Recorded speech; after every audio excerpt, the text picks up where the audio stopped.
And welcome back to another episode of the On the Sideline podcast with Jackson and Kyle. I am Jackson, and I'm joined here, as always, by the man who is ready to spend an hour breaking down the new onside kickoff rule being 1 yard closer. Kyle, how are you doing? Doing pretty good. I didn't see that rule change. I guess I got to keep up with that stuff. I saw plenty of people either bragging or, being upset about the tush push ruling, and some deleted tweets. So there's a lot going on there. So what a day for rule changes, I guess. Yeah, I suppose so. Yeah, I don't know. The whole tush push thing is, it's fine. We already know your takes. We're good. We get it. Yeah. We all have a stance, and for now, that stance is over, so we're good. We can move on. Yeah, well, if anything, with us in sports media is we know how to move off of something and not beat a dead horse. Really? Yeah.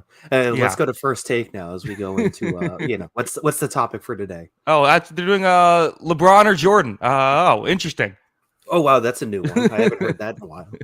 Yes. Thank you to everybody for tuning in. Obviously, last week we missed it. I was on my honeymoon. Kyle was at my wedding. It's a fun time, Kyle. You, for the audience, just so you know, invite Kyle to your wedding. He's a great guy to have on the dance floor. Kyle, you have your go-to move of putting your tie on your head. It's a great time. Yeah, I get the people going. Nobody knows what it means, but it's provocative. But yeah, I like to keep the party going, and it was a great wedding. My second zoo wedding, which was exciting, and we got lucky enough that we had a break in the rain there to get the ceremony going, and it was very nice wedding overall. It was very, very stressful of the rains. It hasn't rained in like months here in Florida. It finally rains the weekend of, but we got a break. It all worked out. So, Kyle, no one wants to hear us talk about that. We're here to talk about football, and this is one of our most fun shows we do every year. This is the quarterback rankings. Just to set up how this is going to work, you and I are going to go back and forth picking starting quarterbacks. The way that this works is that it is one quarterback for each team. It's whoever we consider to be the best quarterback of that team. So for example, for the Cleveland Browns, if you pick Shedeur Sanders, then that would mean that all the other Browns quarterbacks are now off the board. So we're going to do 1 through 32. Kyle, does all that sound good? Yeah. I won't be picking Shedeur Sanders. You don't have to worry about that. Yes. If you want to take him. Okay, good to know. Good to know. I can get a steal, maybe much like maybe the Browns did. He might be falling in this draft as well. Yeah, I have a good feeling he won't get picked in this one either, so we're good. Okay, yeah, he did technically get picked last one. Day three doesn't count. No, I'm just kidding. Respect to anybody who gets drafted, but yeah, that we'll leave all the comments there to the kid of the Atlanta defensive coordinator. Kyle, who do you want to? Let's just get into the list. Kyle, do you want to go first? Do you want me to go first? I can go first. Why not? Okay, sure. All right, I'll lead us off.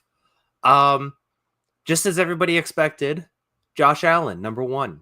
I have Josh Allen at the top of my list. I think he's the best quarterback in football. Yes, Mahomes beats him in the playoffs, but I don't think he's playing bad in these postseason games. He just happens to be on the losing end. And yeah, I think Josh Allen the last 2 seasons and going into this next season has been the best quarterback in the game. I think he's been, if you compare him to Mahomes side by side, he's got more touchdown passes. He's got less interceptions. He's got a better quarterback rating.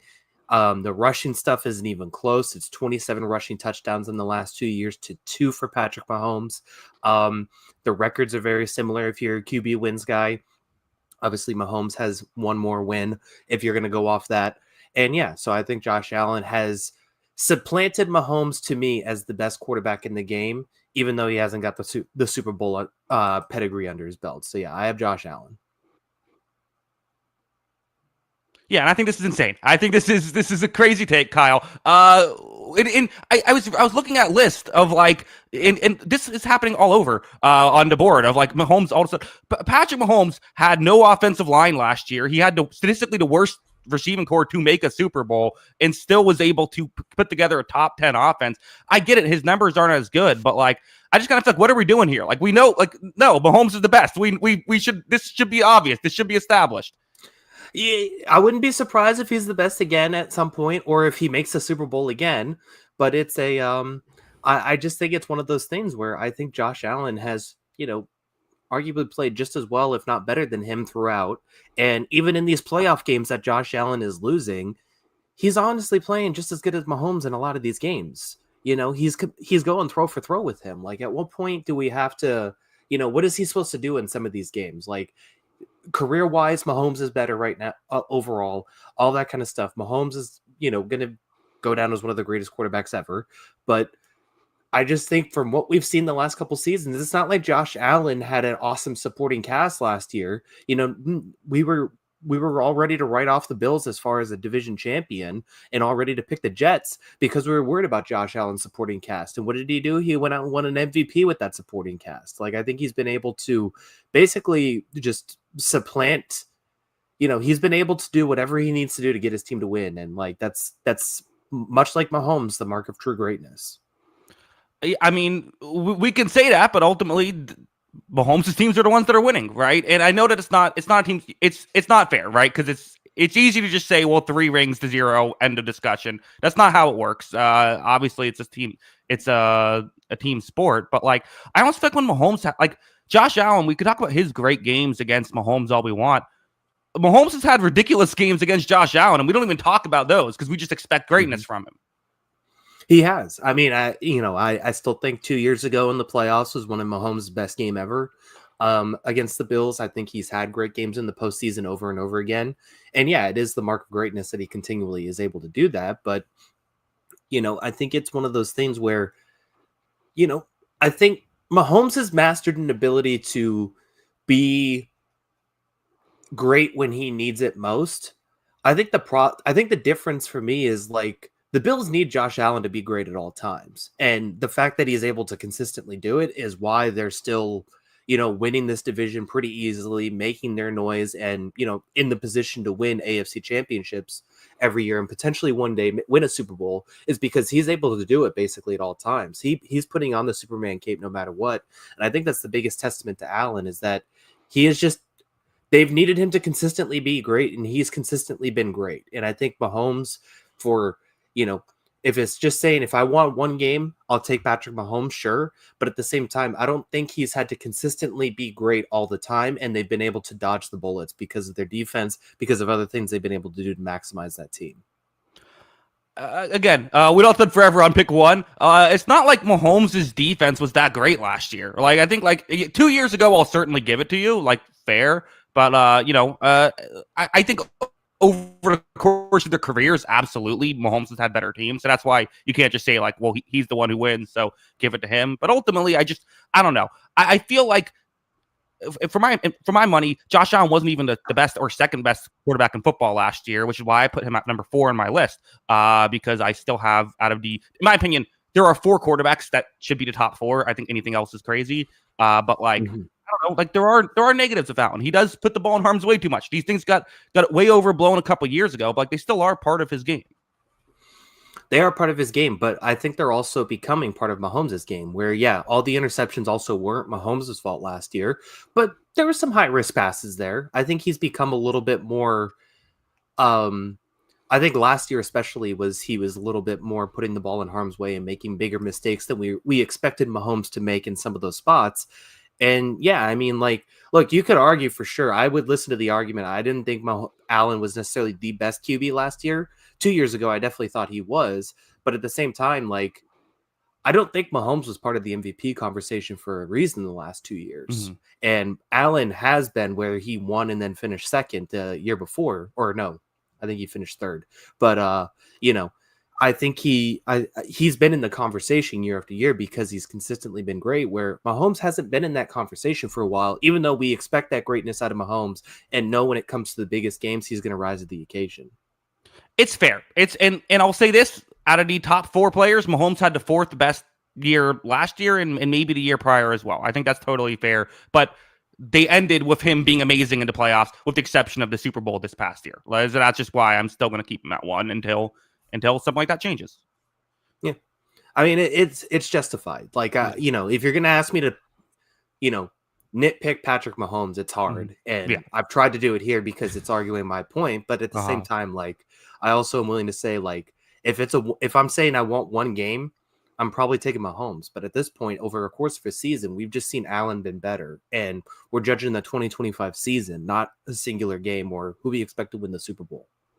Yeah, I think to make a hockey reference, I would almost say like Connor McDavid didn't have as many points as Nathan McKinnon or Nikita Kucherov this year. He's still the best player in hockey. That's just how I view Mahomes. Yeah, that's fair. And Mm-hmm. so that's probably why you're taking him here at number 2. Yes, I am, of course. And we don't have to spend forever on this because we kind of talked about it. I mean, you have him at number 2. I'm assuming I have him at number 1. Like he's Mahomes. What can you say that has him at Zed? Yeah, I mean, he's the most, you know, he puts the most fear in an opposing team for one game, right? Like you just know that he's going to make 3 or 4 throws that seem impossible. He's just the master manipulator. And I think that's the biggest thing that's changed about Mahomes over his career is just, you know, there was already the mastery with like his intangibles. The arm was insane, all that kind of stuff. The way he just seemed to master the game and kind of, you know, it's Brady-esque, the way he can, you know, decipher a defense and manipulate a defense to what he wants to do. That has just become an elite level thing on top of all the skills that he already has. But like I said, I think there have been a few mistakes over the years that dropped him down to 2 for me. And I think you could nitpick some of his regular season performances over the especially last season, I think for sure. Yeah, I think that's totally reasonable. Look at us. We strongly disagree, but are still cordial. I'm sure the comment section will be the same. Absolutely. You know, this is, you know, people are, you know, it's impossible for people to disagree and not hate each other. Kyle, number 3. I'm assuming you're going either Burrow or Lamar. Which way are you going? Yeah, I got Joe Burrow. Just absolutely. I think you could argue last season he was the best passer of the football. And yeah, I mean, it was fantastic. I mean, he was absolutely sensational last year. And, you know, if the Bengals don't get off to that slow start, they're probably, you know, they're in the playoffs. And at that point, if you have Joe Burrow in the playoffs, anything is possible because he is that good. This team could have won a Super Bowl last year if they were able to get to that postseason. They didn't because of the mistakes of the defense and the early season woes. But even in those early season games where we expected, like Burrow wasn't as good as he was later in the season, middle of the season, like a lot of those came down to drop passes or fumbles at the goal line that they lost those early season games. You know, it was still Burrow was still playing pretty lights out football throughout the season. And yeah, every reason why I have him number 3 is that. And if they can get off to a better start, watch out for the Bengals next year. It's honestly crazy, like that week 1 game to think about. If the Patriots just lost that game, they would have had the number 1 overall pick. The Bengals would have been in the postseason, assuming everything else still goes down the way it does. Yeah, I mean, the knock of Burrow is he starts slow and he plays some against the Steelers poorly, but like, okay, you'll take that with the, you know, I agree. I had him above Allen on my list. I thought he was insane last year. And again, you talk about a guy who had to do everything. Granted, he had the difference between Burrow and the other top 4 guys is he has the firepower in the receiving game, right? And that just that can be used as a knock against him if you want to. But like they were like that Broncos game, it just felt like, okay, he has to score here like several times or it just isn't happening. And he was able to do it. So obviously does have the postseason, you know, most postseason success out of these top 4 guys outside of Mahomes. So Burrow's incredible. Yeah. He's an MVP candidate every year, it feels like, for a reason. Another guy who's just consistently great. And, you know, no team was more reliant on their player being great more than Cincinnati last year. And he delivered. The rest of the team did not, unfortunately, besides Jamar Chase. And you know, Drew Brees has had some of those years where he just has to throw constantly. Burrow did not turn, but like usually he has a lot of turnovers because of that. Burrow's like turnover worthy play rate was one of the lowest in the league. It was ridiculous that he was able to have that efficiency while having to throw that much.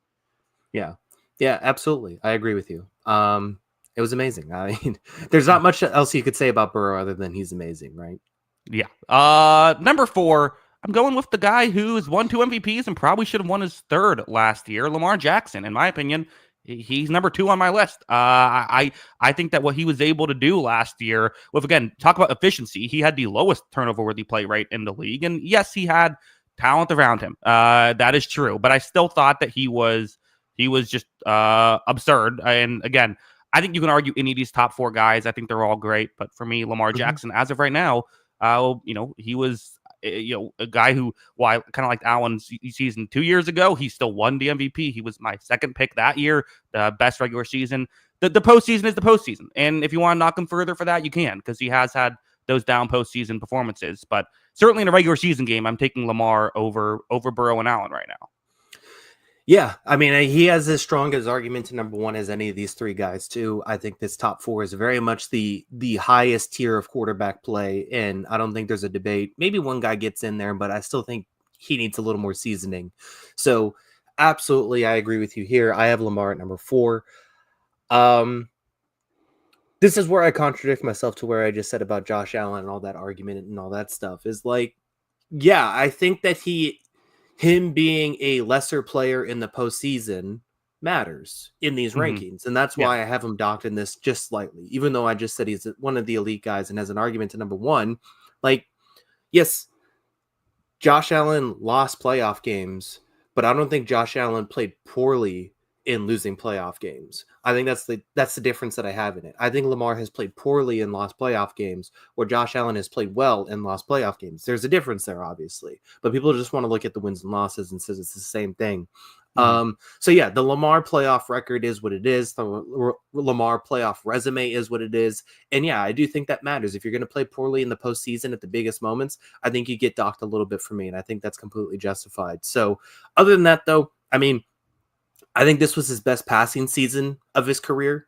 And we already know what he could do with his legs. He is one of the most unstoppable forces. And you paired him and Derrick Henry last year, and that was just in a nightmare for any defense to face last season. That's a awesome duo. And yeah, Ravens should be contenders for as long as he's there. Yeah. Kyle, I agree. Let's move on to number 5. Where are you going? All right. So pretty interesting debate here in my head. I'm going to go with the guy who has played fantastic in 2 Super Bowls he's appeared in and just won his first. I've definitely given this guy some flack over the few years, but he constantly just rises to the biggest occasions and proves me wrong in those spots. So Jalen Hurts, I don't think he's consistently the number 5 quarterback in the league, but at the same time, if you're going to consistently be great in the biggest moments and when your team needs it most, I think that matters. And I think that's what puts him over the top for me. So I have Jalen Hurts number 5. He's been fantastic in some of the biggest games of his career, and he's still pretty good no matter what. I think 2 years ago he had a really rough season and took a real step back. When 3 years ago he was an MVP candidate, but last season he kind of returned to form, not quite the MVP candidate, but it was a very good season nonetheless, and then played his best ball in the playoffs on the way to a Super Bowl. So I have Jalen Hurts here, number 5. Bit of a gap between the top 4, but I think he's proven with these Super Bowl performances that he can be the 5th best quarterback in the league. Yeah, I had about 7. He's someone who, one of the more controversial players to put on a list. A lot of people do have. He's been, again, I just was curious. So I was looking at other lists. People have had him. I've seen him as high as 2 on some people's list, which I think we're getting a little crazy here. Like, I think the earliest would be 5 for me. I have him at 7. Just because it's weird. Like, if you said at halftime of the Super Bowl, I think Jalen Hurts is a top 5 quarterback, people would have looked at you like you have 10 heads. But what happened is then he played awesome in the second half of a Super Bowl, won a Super Bowl MVP, and then you think, well, okay, the guy's been great in 2 Super Bowls and won one. Like, the question we ask with all these quarterbacks is, can they win a Super Bowl? He won a Super Bowl. He did the thing. So, like, you have to give him extra credit for it.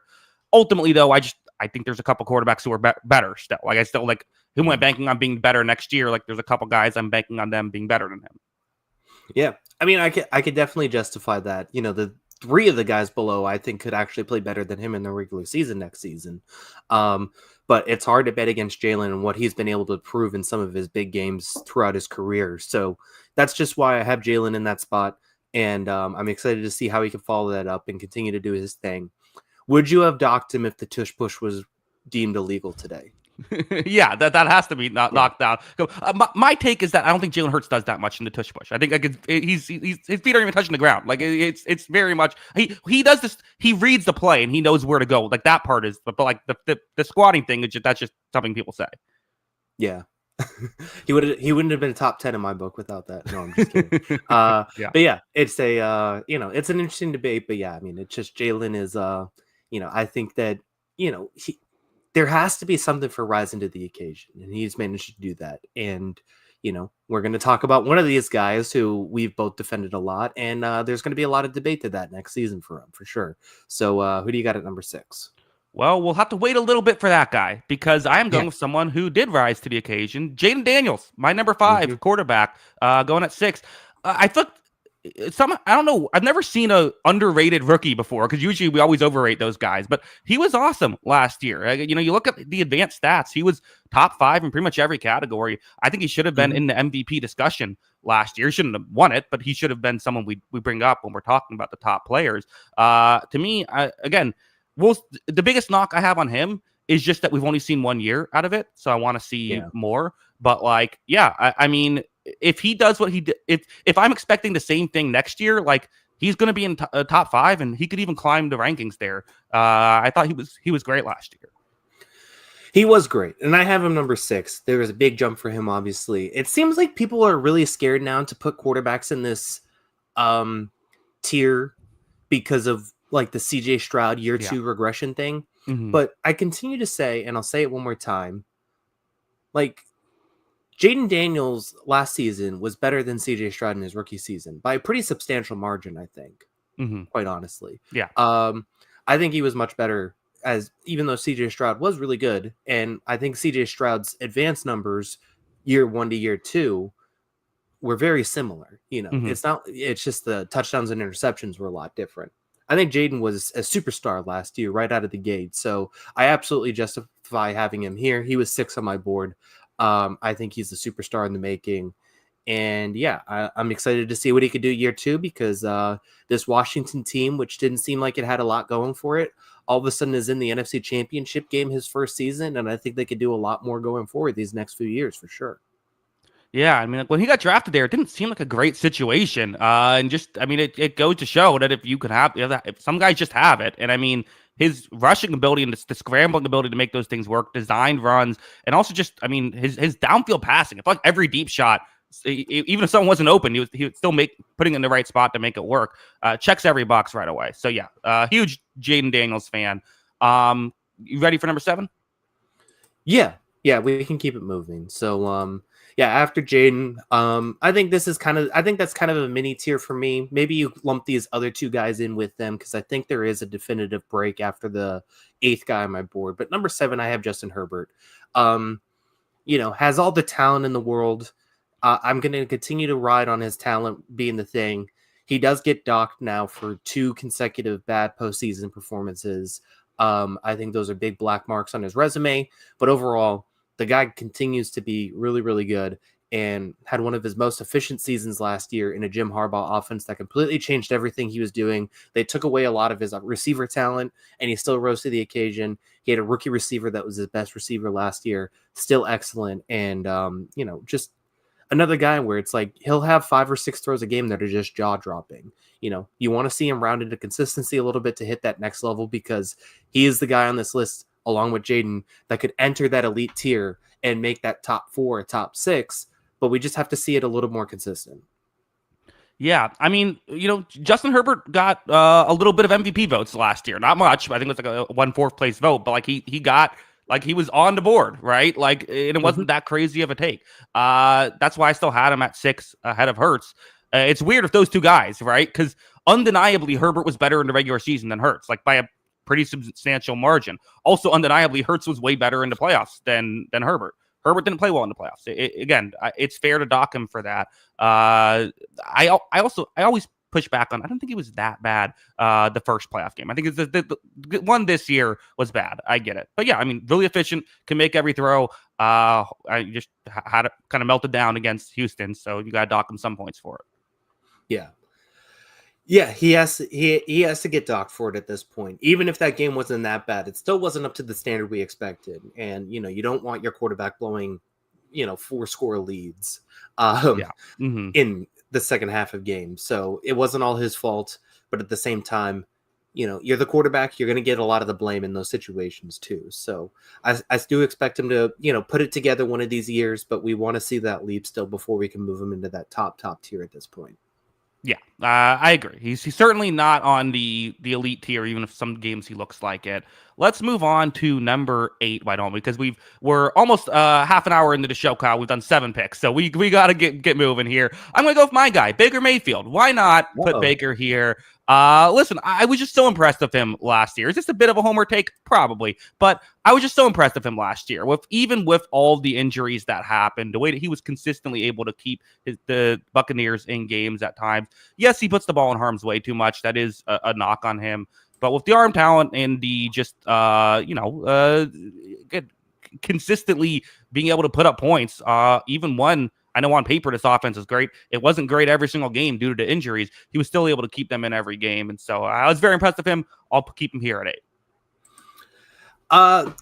A bit of a reach for me, but I think it is a justifiable one. Like you said, it is a bit of a homer take, but that's fine. We love homer takes here. Mm-hmm. We will ride for our homer takes. Yeah, when you pick Drake May next, I mean, we're right in that ballpark.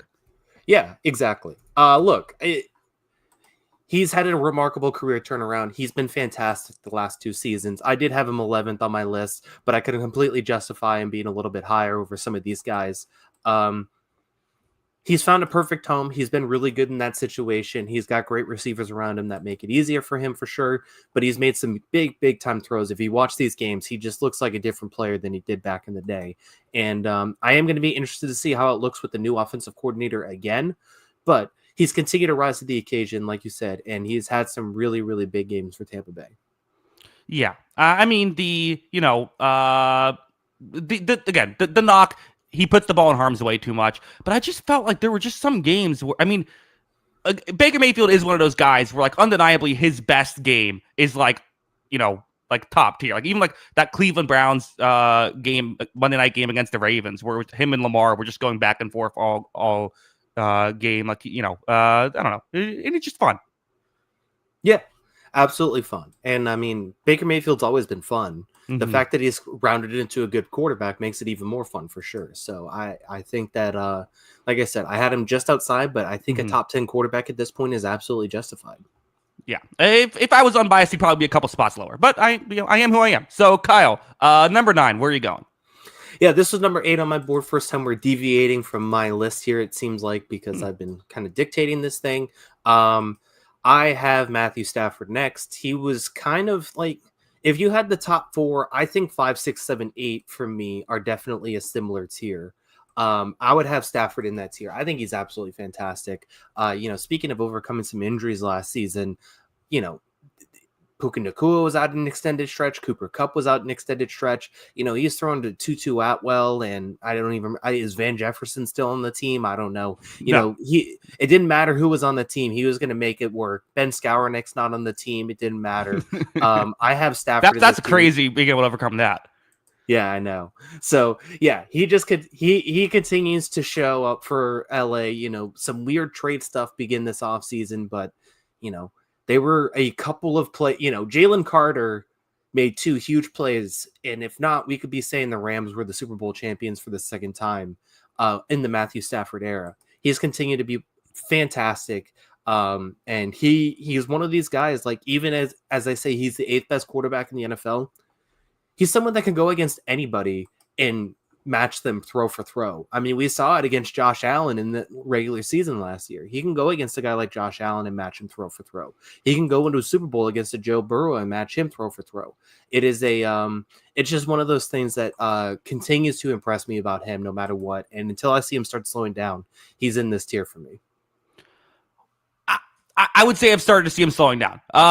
We have first we have Michael for Super Chat. When's the off-season live call-in show happening? I don't know. We could do that at some point. Probably not this week or next week, but we'll talk about that. But I think we've seen some slowdown with Stafford. I mean, I think he's kind of in a situation where we remember the Bills game, but like let's not forget that the three next weeks that he played, they didn't score over 20 points in any of those games, right? Like Stafford's always been an inconsistent player. He's always been when he's hot, and when he's cold. But sometimes in the same game, he'll sort of throw himself out of the holes that he dug himself in the first half. But ultimately, he's also someone who shows up in the big moments. So you have to still give him credit for that. He was great in the playoffs once again. I put him at 14 on my list. I don't know what to do with Stafford. Because I don't think he was great game in and game out last year, but he has those big games, and then he was great in the playoffs. So we'll see what happens, I guess, next year.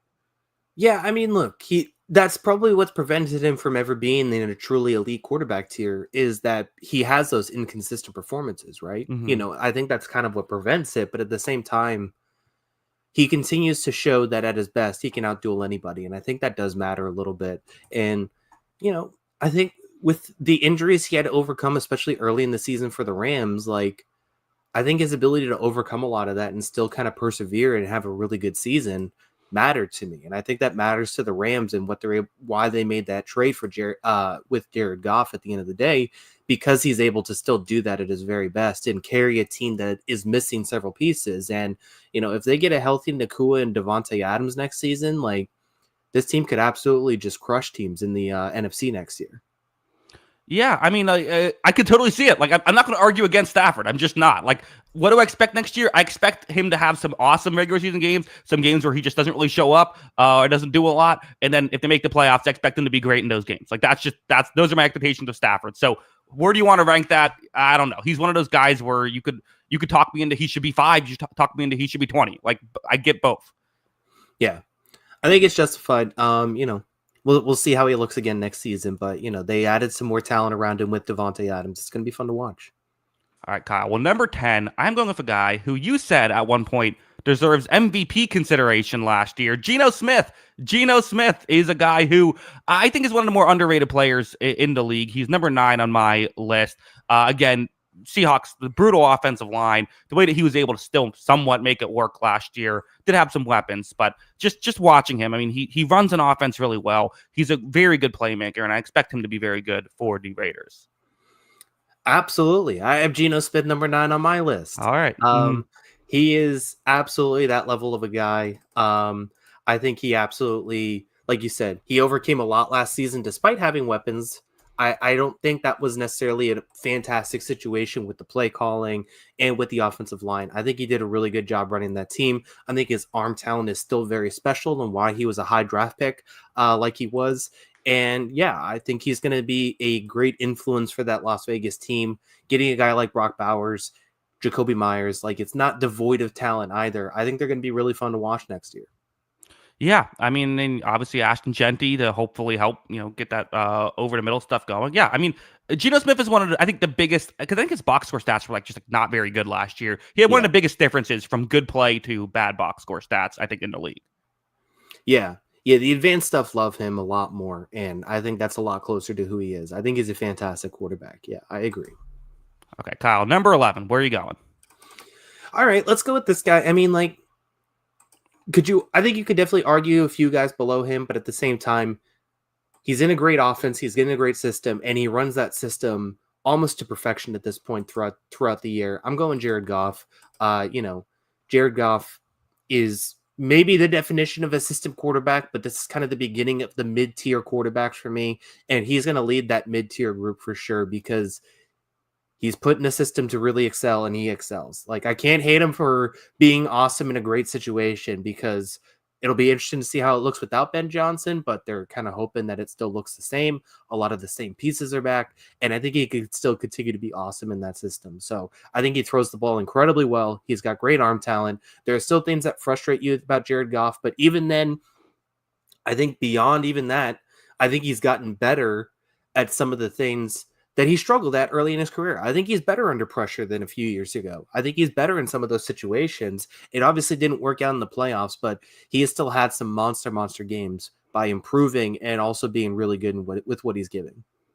Yeah, I mean, I had him at 13. I'm right around here with him. Again, he's another guy who will people put him at top 5. Like, he is someone who, again, just like we talked, almost the inverse of Geno Smith, where I think that the numbers get sometimes overinflated, but doesn't mean he isn't good. Doesn't mean he doesn't do things to help out the team. Yeah, I mean, again, I always get branded Jared Goff hater because I always hate on Jared Goff, so I guess it's fair. But he's not a playmaker, puts the ball in harm's way too much, but ultimately can still run the offense very well and fits that scheme perfectly. So those are my Jared Goff thoughts. I think totally fine having him at 11. Yeah, I think it's justified, but at the same time, there are still warts. I think the if you just look at the box score numbers or some of the big throws, you're gonna be like, wow, this guy's amazing. But there are still plenty of mistakes there. Yeah, I'm gonna go another guy who I think that if you just watch certain games or look at certain box score numbers, might not look great, but I think it's an underrated player here. I'm going Kyler Murray here at pick number 12. Listen, let's just get the elephant in the room out of the way.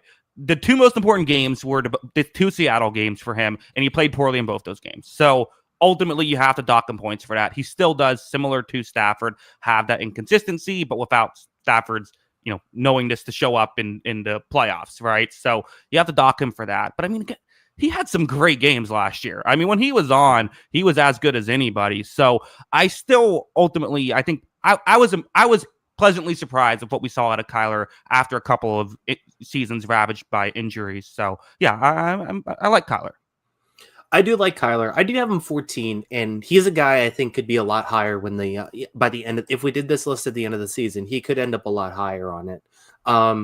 I think he, like you said, his highs are very high, his lows are incredibly low, and I think that's why I docked him a little bit. It still wasn't enough to push that Arizona team over the top. Granted, that team still had plenty of holes that they had to fix, but I think he played well at times. I think there's still a lot of things he can improve upon.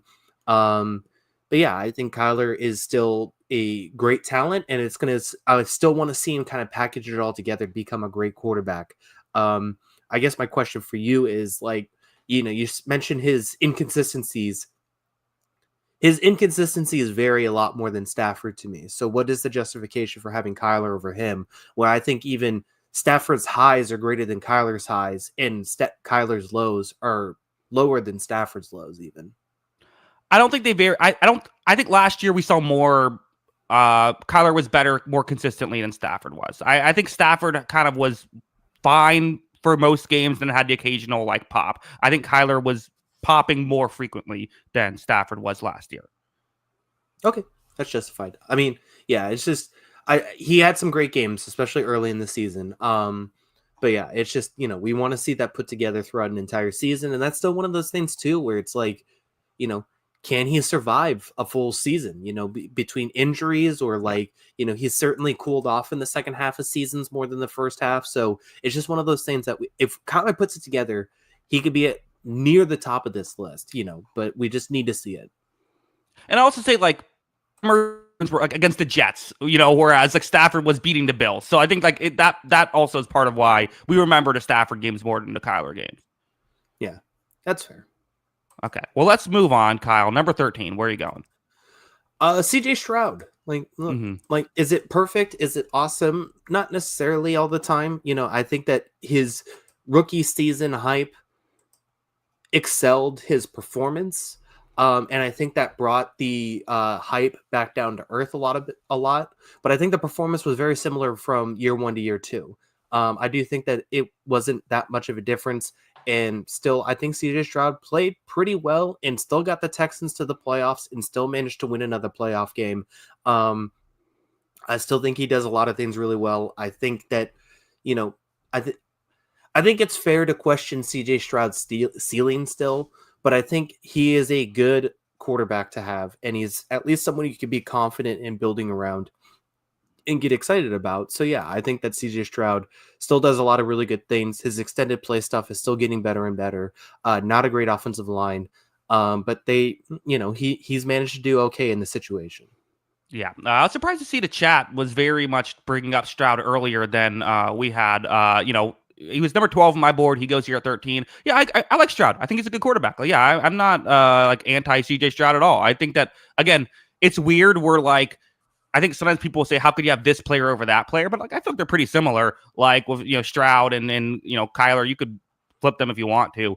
Like I wouldn't fight you on it too much. Yeah, I mean, I think he did some really nice things. I do think that you get him a better offensive line, things could work out better. Like you Mhm. know, I don't. Yeah, and again, a guy who showed up in the playoffs. I thought had two really good playoff games. Well, struggled at the beginning of the Chargers game, but once he had that weird like fumbled snap play, seemingly turned it on and played great for that, and was good against Kansas City. So yeah, still want to see him run more. He's such a good runner. Run more, CJ. Yeah, it definitely would be helpful. It adds a lot to his game. But yeah, I mean, he's continued to play well. I also had him number 12, but we each had a quarterback lower picked. Mhm. So I think it is an interesting spot there. But yeah, I think that this is probably where he belongs right now. Can he get better? Possibly, but we just need to see a little bit more out of him, especially as a runner. And taking a few more shots downfield, I think would help too. Maybe it is the offensive line thing, but I think he's got some good things there. Well, next on my list, I am going to go with number 14, the $53 million man, Brock Purdy, gets selected. He was actually 11 on my board, but a couple of your guys went before mine. So that's why he falls here. But yeah, I like Brock Purdy. I think he does enough as the game management stuff in the Shanahan scheme for that to work. I think he does a really good job when plays break down. Like, yeah, I think Brock Purdy he's a quarterback who no one can seemingly properly rate, but I think around here is where he should be rated. I think he's a good quarterback. Yeah, I mean, he is fine to me. I don't have any Oh issue no. with it. Oh, I have him the tone was 16. not. Oh yeah, I agree. Okay, 16. I mean, we're not. I guess we're Yeah, 5 spots off, but yeah. I mean, it's still not far off from here though. mhm. Like, I think he is a good, solid quarterback. Do I love the contract that he just got? Not necessarily. But at the same time, he's run that offense really well. I think his extended play stuff has added another element to the Kyle Shanahan scheme that they didn't have with Jimmy Garoppolo and that whole plethora of quarterbacks they were running before him. Even you can go back to Matt Schaub before that. And I think he does a lot of that stuff really well. But there are still a bunch of mistakes for me too. I think he puts the ball in harm's way too much. Mhm. I don't think the arm talent's there. I still think that limits some of the offense. But at the same time, he runs the offense well. He can extend plays. He can run. He can make the right decisions at times. He's just gotta limit some of the mistakes to move up for me. Yeah, I think that's totally fair. Let's keep things moving here. Kyle, Yeah. 15. Where are you going? Yeah, he's 13 on my list. Like, if we did this list last season, he was probably much, much higher. I have Dak Prescott. Again, the playoff stuff is what it is at this point. The resume docks him for sure. But we have seen him very healthy, play very, very good football. And like, I think he's going to be very good this season. And is it a bit of a head case? Maybe, but like there is a chance that he's back to being like, what was it? He's second in MVP 2 years ago. There is a chance he's back to that category with George Pickens and CeeDee Lamb next season. I think that's a pretty interesting pickup for them, at least for this season. I don't know what the long-term aspects of it are going to be, but Dak Prescott still can run an offense really well, still has the arm, still has the talent. And I expect with more talent at the receiver position, he's going to be even better next year. Yeah, I had him at 19, which sounds so disrespectful, but like I would challenge anyone out there listening, like make a list. Like there's a lot of good quarterbacks out there. Like Yeah. I feel like 19 this year is a lot better than like 19 3 years ago. Because you're right. I mean, coming off the injury, I've never been as huge of a Dak Prescott fan as other people have. It's just I just disagree. It is what it is. But ultimately, like I do agree that he has had some good seasons and things of that nature. So yeah, I mean, I think this is totally a fine place to put him. Yeah. Yeah, I agree with you with the list thing. Like, you're going to see this really quickly. I think the mid tier of quarterbacks is actually pretty good now. Yeah. The list, once he hit 20, it's all like pure speculation or like projection, I think. Mm-hmm. I think the top 19 is very much a defined cutoff for me, but I'll be interested to see if you agree. Yeah, no, well, I do, but we'll get into it. Number 16, which is number 15 on my list. I'm going Tua here, who I think the injury stuff you just kind of have to dock him because like it's just every year at this point that something's going happening. So like that's the issue. I do think Tua is still really like a great game manager when he is when he is healthy and when he's able to do things. He can still he's come a long way when it comes to playmaking. So in terms of pure game management, you can make an argument for him as like the best in football, like just in terms of that. Like he is really good. It's just the injury stuff, and he isn't a playmaker that most of the players above him are. But he's and I still wouldn't put him at best. I'm just saying you can make that argument. He's very good at that. Yeah. Another guy, he runs the offense excellently. I similarly to what you just said about Dak Prescott, have him 19. Um, I still think he can put the ball in harm's way sometimes. He's going to deal with some injuries. I can't rely on him to be out there, year round. And not to mention, he has week 18 at New England, December at Pittsburgh, and December at the No. Jets. We have 3 cold Tua games. How's he going to survive those? I mean, I just think it's one of those things where, he very much has weaknesses, and I think those are very defined, and that's kind of why he's towards the lower end. But, he's had some awesome seasons statistically. He's had some awesome throwing seasons, and, I wouldn't be surprised if he puts up big numbers again next year. Yeah, he just needs to go like the southern hemisphere during the winter and or during the summer, I mean, and just get a winter in, like during the off season. Yeah, go to Antarctica for a few months and just submerge yourself in the cold. Very, very. I was just saying, just go to a place that you can live where it's cold. But sure, you can do that if you want. Yeah, no, you got to go extreme. You got to just get it out of your system. Yeah, maybe. Kyle, 17. Where are you going? 15 on my list here. Let's keep it moving. Look, when this guy's on, it's another one of those guys that looks absolutely awesome, and you could argue is a future top 5 quarterback. When it's off, it's rough. Jordan Love, the most consistently inconsistent quarterback on this list, but Toyotathon Jordan is absolutely amazing. The other Munch Jordan still has some growing pains for sure, but we've seen this guy for long stretches of the last 2 seasons look like an absolute menace and look like one of the best quarterbacks in the league. And I still want to bet on that talent, even though, he's viewed as a young quarterback, but he's been in the league almost, 5 years, and we just need to see that next level for him. Can he put it together for a consistent 17 games? If he does, he's going to be a top 10 quarterback when we do this list next year.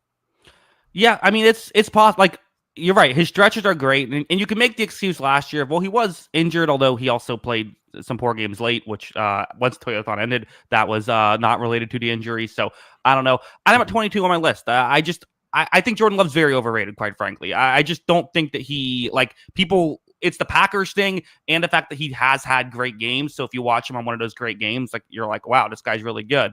But there's unlike the other inconsistent players, Jordan Love very much is a coin flip as to if he's going to have a positive or negative game, let alone a good game or a fine game type of he's had bad games. He's not an imperfect player, and he's placed in a great situation in Green Bay. So listen, the potential is there. This take could age horribly if he can put it all together next year. But to me, he still is a player who needs to put it all together. Yeah. I mean, I think famously we had our first year we did this. We had Josh Allen 20 on the list. Right. And then he was amazing the next season and took that leap. So It's definitely looked bad before in the past for us. I agree with everything you said. I'm still betting on the talent to win out just a little bit, and maybe that's why I have him a little bit higher. And there's still a lot of speculation, I feel like, for a lot of the guys below him. And at least we've seen Jordan Love play really good for an extended stretches. I think we've seen some good and some bad from all of these guys below him, but I don't think it's been for as long as Jordan Love has. Well, I'll transition to one player that is, you could argue, is very similar. Maybe I'm being hypocritical with this, but I think at least he was great for the end of this past season. And I think you could actually come to a turning point as to why he was great at the end of this past season. Give me the Carolina Panthers starting quarterback, Bryce Young here, who was number 16 on my board. He goes at number 18. Kyle, I'll say this. I think Bryce Young, the second half of last year, put together a better stretch than anything Jordan Love has done. I thought Bryce Young was, I think people viewed it as, oh, okay, I guess he showed some flashes at the end of the year, whatever, because no one was watching Carolina at that point. He was really good once he came back from the benching. He was doing a lot of really nice things. Those Adam Thielen routes were just automatic. I was very impressed with Bryce Young towards the end of last year, and I had written him off once he got benched. Yeah, I mean, it is justified. I think the one thing is it still felt like there was a little bit of some training wheels on him at times. He had some big throws late in games that they had to come back in and make some plays. He had some really nice overtime wins to end the year, but at the same time, it wasn't not everything should be based on raw statistics, but at the same time, there's a lot of games with sub 200 yard passing because it still seems like they're playing it safe at times with him. And I just want to, and a lot of that could also be justified by the state of their receivers last year. So I am correcting myself on that for sure. But like, I do want to see him like also be statistically impressive along with the tape looking better. So I think that's something that I do want to look at. But at the same time, Bryce Young did play a lot better last year. It is a small sample size. Let's see if it can continue to get better. But yeah, I mean, it was a huge step forward for what was a disasterful year one and start of year two. So I think it could absolutely be better this season.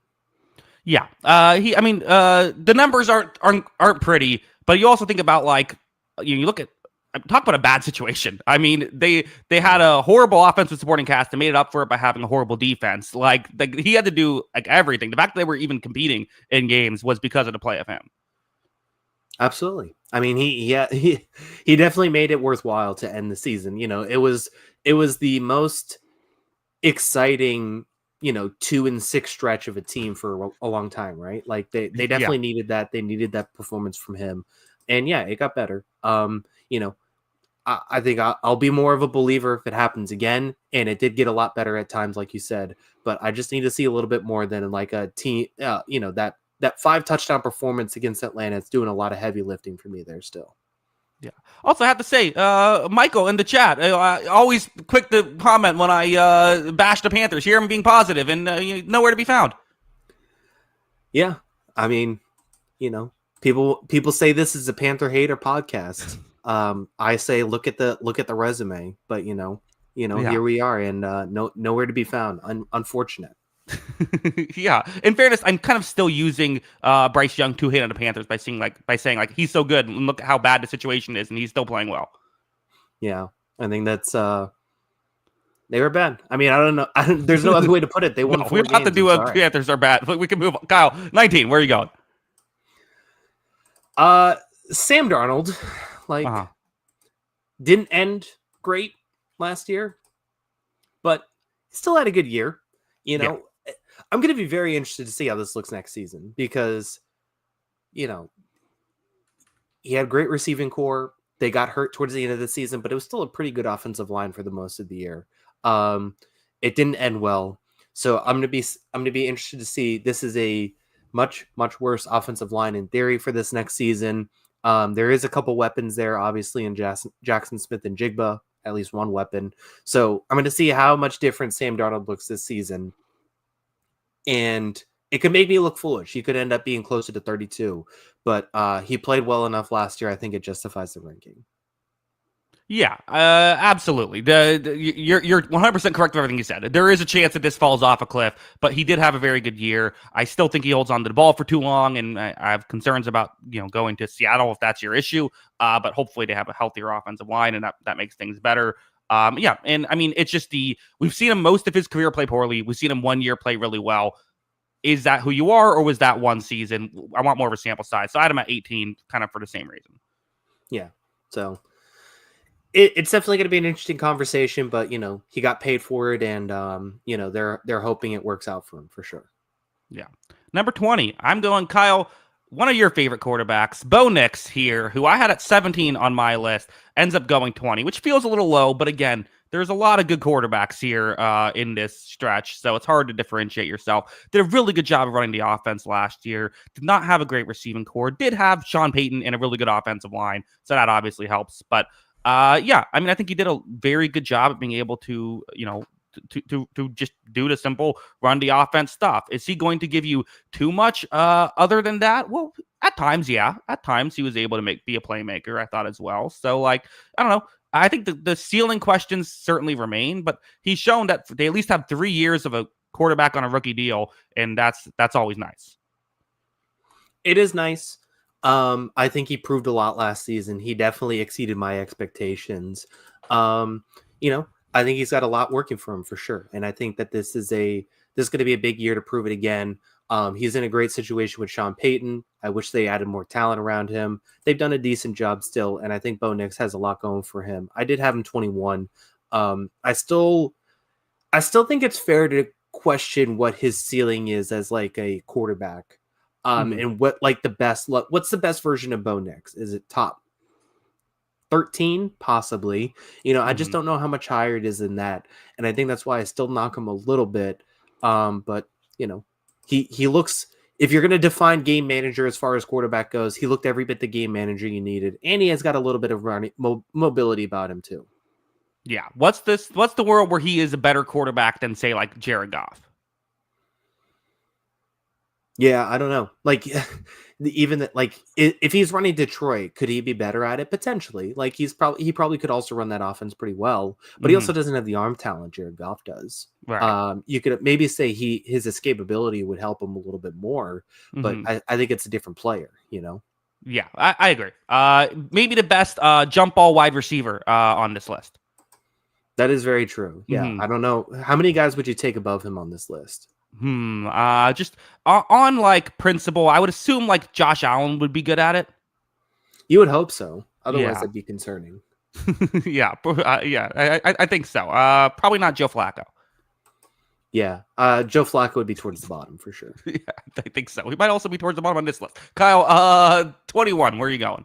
Would Anthony Richardson be too tired to catch the jump ball? Maybe, perhaps. Listen, you had a homer take. Now it's my turn for a homer take. Hmm. We're not talking about 2024, where Bo Nix was better than Drake May in 2024. We're talking 2025, where Drake May will be better than Bo Nix in 2025. I had a 19 on my list, and he's going 21 here. Listen, he had extended play metrics that matched Lamar Jackson and some of the best quarterbacks in the world. He had a completion percentage over expected that was among some of the best in the league. Was there still turnovers? Yes. Were there still mistakes there? Yes. But I think from a situation goes, like, this wasn't Carolina bad, but it was still pretty darn bad. Bad offensive line in front of him, rookie play caller in front of him. He gets they add a lot more weapons this offseason. They add to this offensive line. They're bringing in Josh McDaniels, who has done very good as an offensive coordinator in New England, especially with quarterbacks. And yeah, I think Drake May is going to have a very, very good season. And I could see him even being much higher on this list by the end of the year. I think he's got all the physical tools to be awesome. I want to see him clean up the turnovers. And yeah, I think projection wise, I would bet on Drake May being a lot higher than a lot of these guys.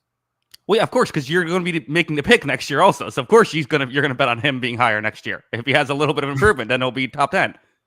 Yeah, I just need a lot of bit of improvement for a top 10, but I think that the talent is definitely there and the flashes were definitely there.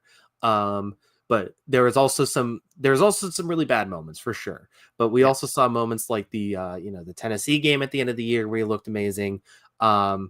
And he had some awesome games and awesome throws. He did, yeah. I'm full. I had Drake May at 25, but it's totally just how are you going to be next year is my thing. I think I like the potential. I like the way he's building, but like, are you going to be able to be a finished product next year? I just a few people I put ahead of him, including a couple players from the rookie class, obviously Daniels, but then also Bo Nix and one other player that we'll get to when we get to that player. All right. Looking forward to seeing that. But yeah, I mean, I think the potential is definitely there for a few of these guys. I'll be interested to see how all these guys look year two. But I still think his ceiling could be among the highest of this class still. I think that we still saw those throws in those moments. A ceiling draft, he's higher than 21. Absolutely. 100%. Yeah. He's higher than maybe Sam Darnold. He's number one, maybe. No, I'm just kidding. Maybe, possibly. Yes, I think so. Number 22, I'm going Russell Wilson, who I just thought was like pretty good last year. Like this is the opposite of like he's not a super high ceiling quarterback, but he was pretty solid last year. He'll probably be pretty solid this year with the Giants. Yeah, I think it's a safe pick. He's 22 for me as well. He's kind of the benchmark of like, were you good last year or were you bad last year? Right. It feels like all the guys after him were pretty bad last year at times. Mm-hmm. And yeah, I think that I don't know what it was with the first half of games last year that he couldn't play well in the first half, but he was awesome in the second half of a lot of games.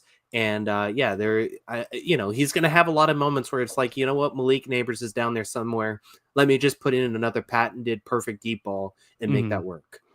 Yeah, I think so. Was there any thought about Jackson Dart over Russell Wilson? No, right? It's just not right. Not now. No, I'm not ready for that. I think it's definitely a plan in place to let Russell Wilson start next year. Yeah, I think so. Number 23, where are you going? Like I said, were you good or bad last year? This has started bad to me. Trevor Lawrence, I think at times played bad. I'm still a Trevor Lawrence defender. I want to see him play better. I think he could absolutely be higher on this list again. Another ceiling draft guy. Let's see Trevor Lawrence healthy. Let's see Trevor Lawrence with a coherent offense. I think he could be a lot better than what he's been. I think that they need to challenge him to be his best version of himself. They added talent this year. Let's see what he can do. Yeah, very, very bizarre quarterback. Don't know exactly what to make of him. He is someone who I think similar to Jordan Love has had like those ups. He's had those like stretches of like, wow, this is really good. And he's had stretches where I'm like, I just don't know if this guy's working in the NFL right now. So like, yeah, I'm at 23 on my list actually. So right in lockstep there, although I do have a player on my board that was ahead of him still. But like, yeah, I mean, again, he has incredible arm talent. He's a great athlete. I do think that 2 years ago, when they were the 1 seed for a couple hours and then lost like every game after that and missed the playoffs, like I do think that he was kind of keeping them in those games, and then he got injured, and then there wasn't enough left. Injuries have been a part of it, but also guys who get injured continue to get injured, and he doesn't protect himself well. So like that's also part of it. It's not only are you being inconsistent, but you're not getting on the field enough. Similar to maybe like a Marcus Mariota. So yeah, there's too many issues. You just hope he can find his form if you're a Jacksonville fan. Yeah. Yeah, you got to hope for it, or else you're looking for a quarterback probably next season, even potentially. So it'll be interesting to see how it looks. But yeah, he's got to prove himself here, and he still looked very good at times. But I think the issue for Lawrence was that he had such high expectations and he hasn't delivered to them, to the point where we were defending him because like it was becoming unfair. But then he started playing worse, and it made it harder to defend Right. him. So it's going to be very interesting to see how he approaches next year. Yeah, I feel like people like got off the bandwagon too early. It's like, well, wait, hold on a second. Like things could be good, and then like the bandwagon like crashed into a tree. Yeah, exactly. Kyle, number 24 on my list. So I guess this is we should have talked about this beforehand if this guy's going to be on the list or not. But I put him on because I've gone into this entire offseason assuming Aaron Rodgers is a Pittsburgh Steeler. And so because of that, I'm putting him as the Steelers quarterback. And I have Aaron Rodgers, 21 on my list, 24 here on the board. I didn't have him there Okay. on the list. I had Mason Rudolph, but I would probably have Aaron Rodgers 23 on my list above Trevor Lawrence, but behind Russell Wilson, based on last year's performance. So I'm perfectly fine with him being up here. I agree. He's probably in the same range for me. Yeah, if we're assuming he's going to be the quarterback of the Steelers next year, I'd probably have him right around this range. I will say the way people talk about Aaron Rodgers last year is just not true. Like he was fine last year. Like he was perfectly a capable quarterback, and people act like he was like garbage. Like that's like again, the other stuff with Rodgers is fair to bring up, but like on the football field, like he was a top like 15th best quarterback in football last year. Yeah, I mean, I think the problem is that they needed him to be more than fine. And Sure. I do think that there are weaknesses now in his game. He doesn't want to get hit. He doesn't want to move. He can't extend plays like he used to. Mm-hmm. The arm strength isn't quite what it used to be at times, too. I think those are all justifiable things. But he's still, Aaron Rodgers. He could still run an offense really well. He could still make some inch-perfect throws at times. You just want to see a little bit more of everything else and, a little bit better chemistry with his team. Yeah. Maybe he'll still retire. I don't know. Remains to be seen. Kind of a weird thing. Just sign up a team, Aaron. Number 25, Kyle. Where are you going? Yeah. Mason Rudolph would have been 32 on my list, so sure. I think that's fair. 25. I have Caleb Williams here. Like, I still think it's going to be a much better season. It seems like there's a much better plan in place. There was definitely some really, really rough games, really bad Caleb Williams games last year. As the biggest Caleb Williams fans prior, we took our lumps. But I continue to say there are still some really, really good moments that I think people forgot about too. And where you saw that talent kind of seep through. And based on all the stuff, do I think he needs to get better at things? Do I think he needs to improve? Absolutely. There are a lot of things he can improve and get better at. But there's also a lot of performance stuff from the coaching staff, from the offseason reporting, from the stories that have come out since then, that it just did not seem like they were prepared to develop this guy at all or had a good plan in place, that I'm willing to give him some benefit of the doubt and still say the talent of the number one overall pick who had a generational talent was there. So I'm going to give Caleb Williams a little bit of the benefit of the doubt and still say he had some fantastic games last year at times too. And I think there's a case that he could be awesome next season, and he's got a much better situation now. So yeah, give me Caleb. I get it. Again, I'm not out on Caleb Williams for his career. I still just think that like he got essentially no development year one. Like there were some issues. He still holds on to the ball for too long. All that stuff. He takes way too many sacks. I had him at 28, which again feels disrespectful, but like also it's just one of these. A couple of these quarterbacks who are in like the 24 to 28 range, one or two of them are going to be great and makes the list look bad. But how do you predict exactly which ones they will be? I think Williams will be good eventually, and I think he's in a perfect situation. But just will it be this next year? I don't know. Yeah, I mean we'll see. Yeah, it's definitely very much a projection based thing, but you could argue that of these bottom 10 quarterbacks, you could argue nobody has done more to help their quarterback next season. Like he has now definitely, without a doubt, the best situation of any of these bottom 10 quarterbacks between what they've done with the offensive line, what they've done with the coaching staff, adding more receiver talent. Like I would push back on, I think JJ McCarthy with the Vikings. That's fair. Yeah. Very, very, very fair. Yeah. JJ McCarthy still has a great situation, but they have done a lot of really good things this offseason to where he should really excel. Yeah. Number 26, another young quarterback. This is the guy who I had above Drake May, also above Caleb Williams, Michael Penix Jr. I just quite frankly thought he was better than those two guys last year. Like sometimes it's just simple. Who was the better quarterback last year? And I thought that he had his rookie mistakes similar to May, but like I thought, and he was in a better situation than those two guys, undeniably true. But like, yeah, I just thought, I mean, he still had to come in and essentially right away he's playing like in the heat of a playoff race and was able to still that game against Jaden Daniels where he was able to still play well and kind of hang with him. Like I thought Penix did a lot of really nice things in his rookie year. So yeah, I have him at 24 on my board. He goes here at 26. Yeah, I have Penix in this range too. I think I had him 27, but like I still think there is going to be a case that he's going to be a good quarterback next season. I'm still basing a lot of this, it feels like, on my draft projections for a lot of these guys.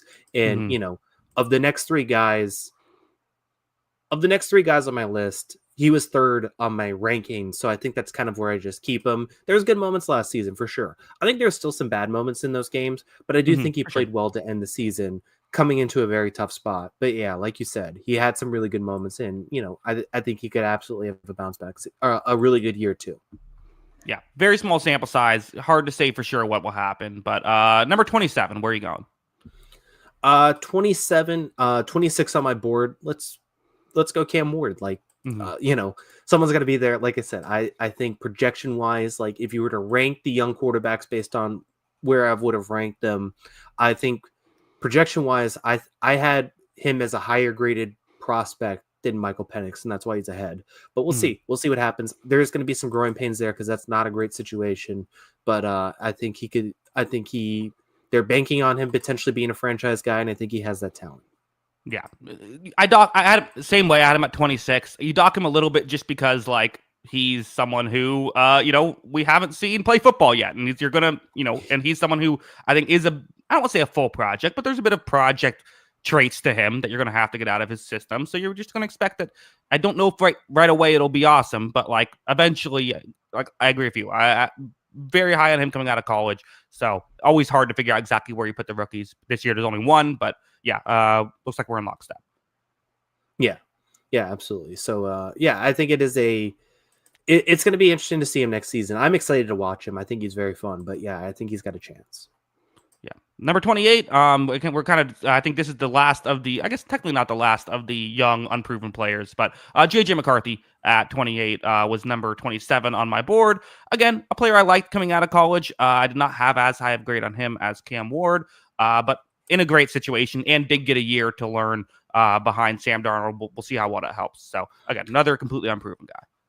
Yeah, completely unproven guy, but we just saw a guy that had a career year in this situation. He's stepping into it. And, by all the reports, he was going to start over Sam Darnold last season, right? I don't think that's before true. the end. I think that I don't know if he was going to. we all felt like they were going to, but I thought they kept saying, "Oh no, Sam Darnold's our guy," but we were all like, "But is he though?" I think that was the feeling. Yeah, because didn't he have an awesome preseason game, and it was like, okay, here we go, sort of thing. Like, yeah, it just all I'm saying is all the reports were not saying that he was going to start. It felt like that's what was going to happen, but there were reports saying the other way. Yeah, but yeah, so I mean, we'll see how it goes. But yeah, absolutely, he could have been the starter last season at the very least. And yeah, I mean, he's still got talent, and he's going into a great spot. Anytime you're going into a team with Justin Jefferson, yeah, and those offensive tackles and Jordan Addison, all that stuff, you're in a good spot. So yeah, I think that they're going to be. I think they're going to be very good still next year. yeah, and Kevin O'Connell, who's I mean, the fact that he believes in JJ McCarthy has to say something. Granted, I guess Kyle Shanahan believes in Trey Lance, so maybe not, but maybe it means something. Yeah, maybe. I mean, I don't know. Kevin O'Connell has proven to be awesome at what he does. It's a great situation. Yeah, Kyle. 4 picks left. We're really getting down to it here. Who is the 29th best starting quarterback in football? Joe Flacco, baby. Here we go. Okay. He's back like he never left. This guy is just the king. What a legend. Absolutely going for another season. And yeah, I think he's the best quarterback on the Browns roster right now. So yeah.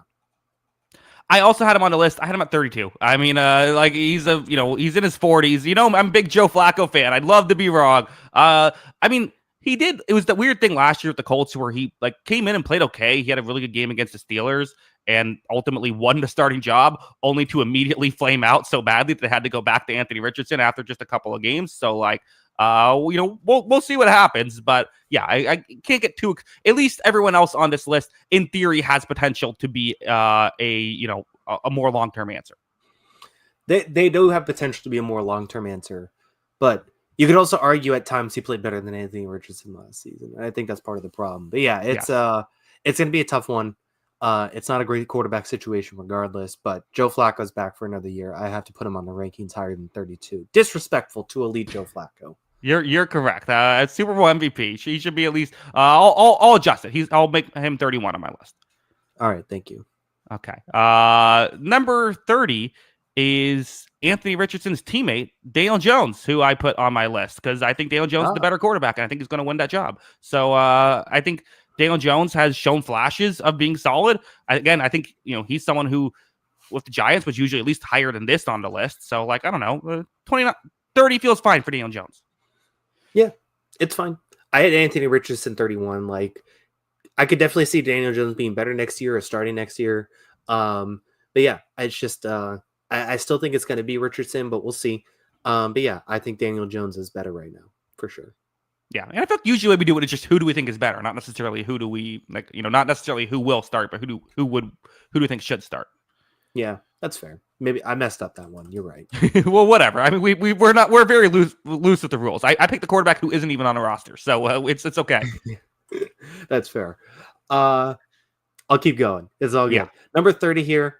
I had Justin Fields. He was fine last year. Yeah. I think he rightfully got benched, but I think at times he played pretty better than we expected. I don't know if it's going to go quite as well in New York, but I think it was justified to give him another chance with the contract.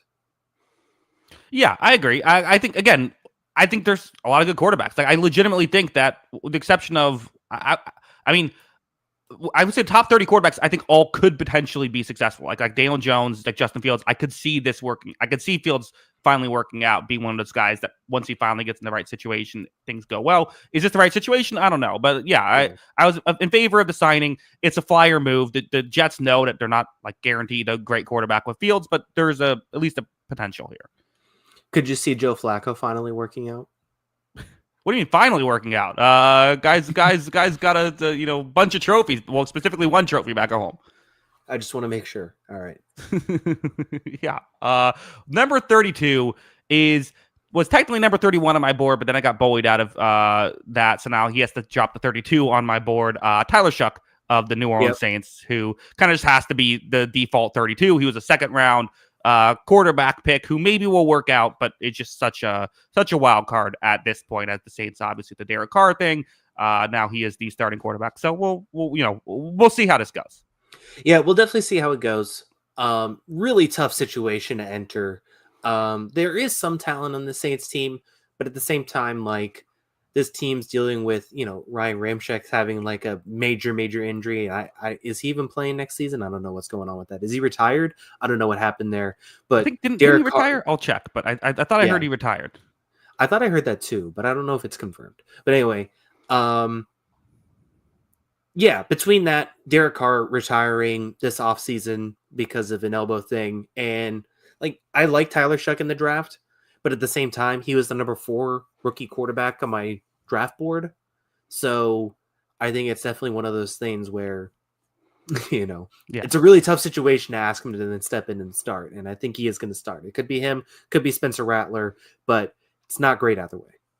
Yeah. And to be clear, one of the guys that we both had above him on our draft board was Shadur Sanders, who ended up being the second quarterback taken by the Browns in that draft, and is also the starter of that team, went only a couple spots earlier. Yeah. Not great. It's not great. And Ryan Ramczyk did retire. It's also not great that when you go into a team where it seems like everyone's retiring early. Yeah, everyone's getting hurt. That's just not great. Not great at all. Yeah, well, it's good for me as a Bucs fan. I mean, I don't want to see guys get hurt, but good that it's not a good situation. Yeah, I think you could just put Saints as not great. That's basically been their slogan the last couple of years. I think so. Kyle, let them know they can find us on Twitter before we head out. Yeah, make sure to follow us on Twitter. That is at Jackson Kruger. Make sure to follow me at by Kyle Grondin, and make sure to follow the account page at On the Sideline JK. That is at On the Sideline JK. Of course, if you like audio only podcast, anywhere you get your podcast, search On the Sideline podcast. Should be available there. Kyle, should we just keep things rolling with the list? Should we do the head coaching list next week? Yeah. Let's keep it going. I am definitely down to keep it going. So let's do coaches next week. Yeah, Kyle, a lot to talk about in the NHL and NBA world. We've already gone long, so we can't spend forever on it. I do have to get your thoughts still on the, as Kieran brings up, the Maple Leafs once again, just a unbelievable run that this team is on. Yeah, I'm never going to root for Florida, but at the same time, like, if you didn't bet Florida going into that game or just expect a Leafs loss, then I don't know what you were expecting. I wasn't expecting that. The 6-1 dominant. Yeah, that's fair. I mean, I don't know. We have a few things in life that we can come to enjoy and just expect. One of them has been ruined with Tottenham Hotspurs winning a trophy today, even though that was a gross trophy and a gross game. One of the worst soccer games I've ever watched. But yeah, Toronto Maple Leafs crumbling in the playoffs is another thing that we can grow to just expect at this point, especially when Brad Marchand's on the other side. Yeah, right. 5-0 as Kieran brings up, 5-0 now against the Leafs in Game 7. I mean I was watching it on the plane back from my my honeymoon from Mexico, and it was just like the whole game. It's just like, how is this like the puck was in the Leafs zone the entire game. That was one of the worst games I've ever seen a hockey team play. Just period. Were you just cackling the entire time? Well, especially when there was the butt save that happened. I was watching on a plane, just trying really hard not to just bust out laughing. That got me. Yeah. I think it is it's been a interesting ride. I think Toronto fans just have to feel they change the managers, they change the roster, they change everything, but you can't get rid of that stench of what that franchise is at this point. Well, they still keep the same core guys, though. It's the whole core 4. That it seems like now that's gone. I mean, Mitch Marner got a beer thrown at him by his home fans. I've never heard that before. I've never heard home fans throwing beers at their own players. Yeah, not surprising that Toronto's the team to do it, but yeah, yeah, exactly. So yeah, I mean, what a ride! What a ride indeed. Kieran says, "Why haven't we seen the honeymoon pictures?" That's true. I should have first things first shared it with the my YouTube chat. Yeah, exactly. That's exactly what we needed. Yeah, I think so.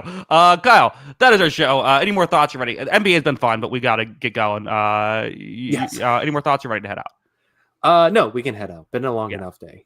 Right. Thank you, everyone. We will be back next week to talk about the 32 head coaches. We'll see if Zach Taylor can be better than 32 on the list this year. That is our show. Thank you to everybody. Until next time, have a good one. Peace.